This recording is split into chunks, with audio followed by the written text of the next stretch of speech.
सोलापूर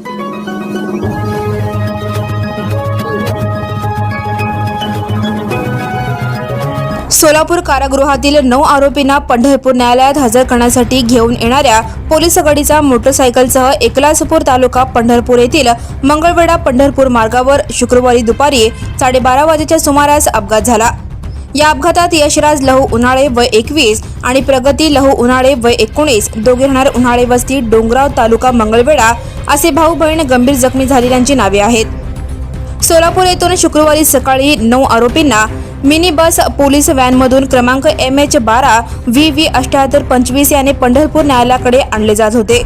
गाडी 7 ते 8 पोलीस अंमलदार होते। दुपारी 12:30च्या सुमारास एकलासपूर गावाजवळ चालकाचा व्हॅनवरील ताबा सुटला।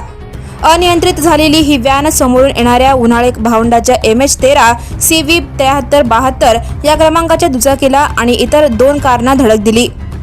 ही धडक इतकी भीषण होती की दुचाकी आणि एका कारचा पुढचा भाग पूर्णपणे चक्काचूर झाला। त्यानंतर पोलीस व्हॅन रस्त्याच्या कडेला असलेल्या झाडाला धडकून थांबली। अपघाताचा आवाज ऐकून स्थानिक ग्रामस्थांनी तातडीने मदतीसाठी धाव घेतली आणि जखमी भावंडांना रुग्णालयात रवाना केले। त्यांच्यावर पंढरपूर येथील एका खासगी रुग्णालयात उपचार सुरू आहेत। Now and press the bell icon. Never miss a